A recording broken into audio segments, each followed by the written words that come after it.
हाँ प्यारे बच्चों, आपने भोजस्य उदार्यम के क्रम में इसके पहले आपने पढ़ा कि राजा भोज कितने उदार हैं, वे कवियों का कितना सम्मान करते हैं, मजबूर व्यक्तियों की कितनी सहायता करते हैं।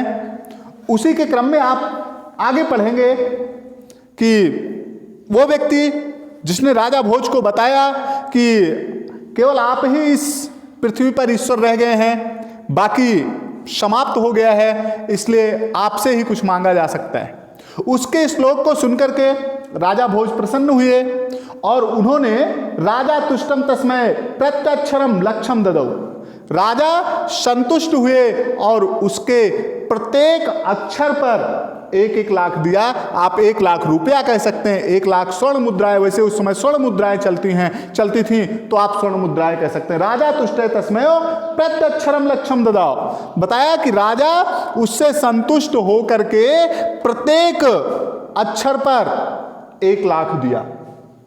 अन्यथा राजा समुस्थिताम सीता प्राह, एक बार राजा के समीप उपस्थित सीताम प्राह, सीता देखिए, सीता एक कवयित्री है, तो बताए एक कवयित्री कहेंगे आप। अन्यदा राजा समुस्थिताम सीता प्राह, एक बार राजा ने अपने समीप उपस्थित सीता नामक कवयित्री से कहा। अब कवयित्री लिखना है तो आपको ब्रैकेट में लिख सकते हैं, वैसे सीता कहेंगे तो आप क्या कहते हैं, भगवान श्री राम की पत्नी का नाम हो सकता है, लेकिन यहाँ पर उनका नहीं है, यहाँ पर एक कवयित्री का नाम है। तो राजा, एक बार राजा समुस्था सीता प्राह की उपस्थित सीता से कहा, क्या कहा, देवी प्रभातम वर्णयति, कि हे देवी तुम सुबह का वर्णन करो, प्रभात का वर्णन करो। सीता प्राह, सीता ने कहा, सीता ने प्रभात का वर्णन किया, सुबह का वर्णन किया।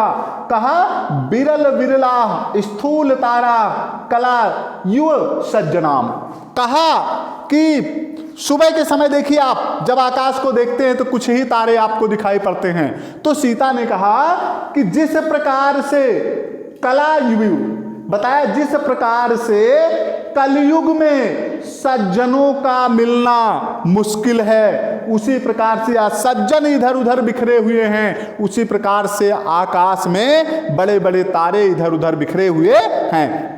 कहने का तात्पर्य कि सुबह होने वाली है और अब अधिक तारे दिखाई नहीं पड़ रहे हैं। तो बिरल बिरला स्थूल तारा कलायु सज्जना, कहा कलयुग में सज्जनों की भांति तारे, आकाश में तारे इधर उधर बिखरे हुए हैं। पहली लाइन का अर्थ है कलयुग में सज्जनों की भांति आकाश में तारे इधर उधर बिखरे हुए हैं। मनायु मुने सर्वत्यो प्रसन्न बुहा, कहा मुनि के मन के समान, मनायु मुने, मुनि के मन के समान सर्वत्यो प्रसन्न भुआ, हर तरफ खुशहाली आ गई है, सभी तरफ सभी प्रसन्न हो गए हैं। मन यानी मुनि के मन के समान सभी तरह सभी लोग प्रसन्ना भुआ नभा, आकाश प्रसन्न साफ हो गया कह सकते हैं। मन के मुनि के मन के समान आकाश साफ हो गया है। अपसरिचा ध्यानतम चित्तास्त्यु दुर्जना, कहा अपसरितचा ध्यानतम चित्ताम सत्यमयु दुर्जना, कहा कि दुर्जनों के मन से जिस प्रकार से सज्जन के आने पर दुर्जनों के मन से सारे बुरे भाव निकल जाते हैं, उसी प्रकार से सुबह के होने से अपसरित अंधकार दूर हो गया है। जिस प्रकार से सज्जन की बातों को सुनने से हमारे मन में सद्विचार आ जाते हैं, उसी प्रकार से धीरे धीरे आते हैं, दुष्ट के मन में धीरे धीरे आते हैं, उसी प्रकार से धीरे धीरे अंधकार समाप्त हो रहा है। ब्रजत चा निशाम क्षिप्रम लक्ष्मी अनुबद्धो वन अभिन्यु, बताया ब्रजत चा निशाम क्षिप्रम लक्ष्मी अनुद्यम्ना, कहा रात्रि जैसे उद्यमहीन व्यक्ति, आलसी व्यक्ति, उद्यम विहीन व्यक्ति, जिस प्रकार से उद्यम विहीन व्यक्ति के पास से जिस प्रकार लक्ष्मी चली जाती है, उसी प्रकार से रात्रि समाप्त हो रही है। उद्यम विहीन, जिस प्रकार से उद्यमहीन व्यक्ति के पास से लक्ष्मी चली जाती है, उसी प्रकार से रात्रि समाप्त हो रही है। तस्मै राजा तस्य लक्षम दत्वा कालिदासम प्राय, राजा ने उसको भी 1 लाख दिया और कालिदास से कहा कि सखे त्वमेव प्रभातम वर्णमिति, हे मित्र तुम सुबह का वर्णन करो।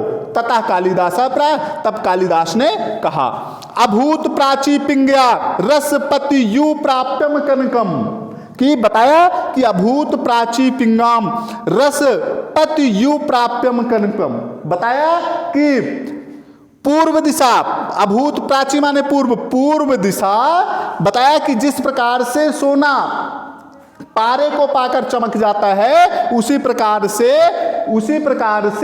क्या हुआ है, रसपति यु प्राप्यम कनकम, बताया कि सूर्य को पाकर के प्राची, बताया पूर्व दिशा सोने के समान चमक रही है। जिस प्रकार से सोने में क्या मिला दिया जाए, पारा मिला दिया जाए तो वो चमकने लगता है, उसी प्रकार से रसपति में यानी सूर्य को पति के समान प्राप्त करके प्राची पूर्व दिशा चमकदार हो गई है, प्रसन्नचित हो गई है। आगे गताम छायास चंद्रो बुद्ध जनायु ग्राम से, जैसे ग्रामीणों में बुद्धिमान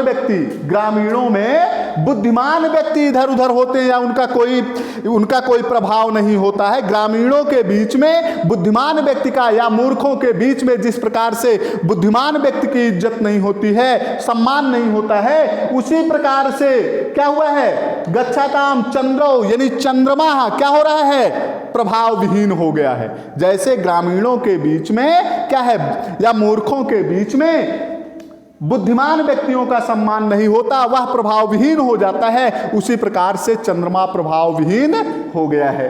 क्षणम क्षीणस्ताराम नृपया युवाम अनुरुद्ध पराम, कहा तारे उद्यम विहीन राजा के समान क्षीण हो गए हैं। तारे जो हैं आकाश में उद्यम विहीन राजा के समान यानी प्रकाश विहीन हो गए हैं, चमक विहीन हो गए हैं। ना दीपा राजन्ते द्रविणम तानियु गुड़ा, उसी प्रकार दीपक जैसे कि मूर्ख व्यक्तियों के बीच में या द्रविणम रहितम, बताया धन रहित, मतलब कि दरिद्र व्यक्ति यानी गुणशाली दरिद्र व्यक्ति जिस प्रकार से सुशोभित नहीं होता, यानी बहुत गुणवान व्यक्ति है लेकिन अगर वो दरिद्र है, उसके पास धन नहीं है तो लोग उसका सम्मान नहीं करते, उसी प्रकार से दीपक का सम्मान समाप्त हो गया है। यानी जैसे सूर्य निकल आ जाए तो दीपक का कौन सम्मान करेगा, अंधेरा है तब तो दीपक आपको उजाला कर रहा है, और अंधेरा नहीं है तो फिर क्या है, दीपक का कोई काम नहीं। तो जिस प्रकार से सूर्य के निकलने पर दीपक जो होता है वो प्रभाव विहीन हो जाता है, उसी प्रकार से बताया कि जैसे